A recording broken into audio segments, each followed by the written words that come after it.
சர்வ வல்லவருடைய அனுகிரகத்தையும் நன்மையும் பெற்றிட இந்த நாளிலும் அவரின் நோக்கத்தை நோக்கி பார்ப்போம்.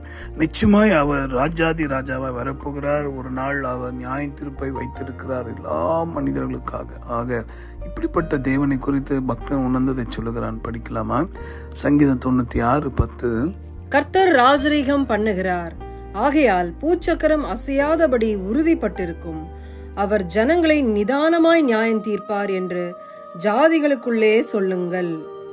நிதானமாய் நியாயம் தீர்ப்பாராம். இன்னைக்கு அநேக நீங்க நினைக்கிறீங்க, என்ன இவ்வளவு அக்கிரமம் பண்றாங்க, இவ்வளவு அநியாயம் செய்யறாங்களே, இதை கேட்க ஆள் இல்லையா, இவங்களுக்கெல்லாம் ஒரு முடிவு வராதா என்று இருதயத்தை குமுறி கொண்டிருக்கிற அல்லது பயங்கரமா எரிமலை வெடிப்பது போல வேதனைப்பட்டு கொண்டிருக்கிற உங்களை அநேகருக்கு ஆண்டு சொல்ற வார்த்தை, என் மகனே என் மகளே, உங்களுக்காக நான் எப்படி செய்வேன்? நிதானமா நியாயம் தீர்ப்பார். என் தேவனாகிய கர்த்தர் நிச்சயம் நியாயம் தீர்ப்பார். அதுல எந்த மாற்று கருத்து கிடையாது.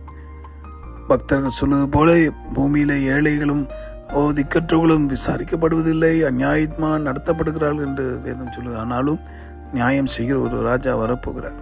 நிதானமாய் செய்வார். அவர் செய்தால் பர்ஃபெக்டா இருக்கும். மனுஷன் செஞ்சாதான் குறைகள் வரும். ஆனா கர்த்தர் செய்வார். ஆனால் எல்லாவற்றையும் நேர்த்தியா செய்து முடிப்பார். இதை கேட்கிற நண்பர்களே, சொந்த போகாதீங்க. நிச்சயம் உங்களுக்கு நியாயம் கிடைக்க போகுது. ஜெபிக்கலாமா?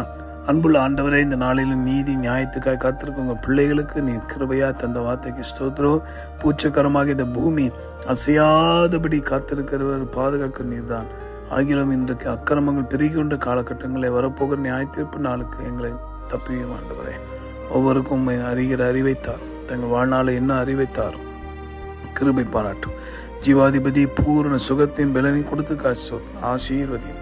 மீட்பர் மூலமா ஜெபிக்கிறோம் எங்க நல்ல பிதாவே, ஆமென். உங்களுக்காக திருப்பி ஜெபிக்கிற உங்கள் சகோதரன் மணியை. God bless you.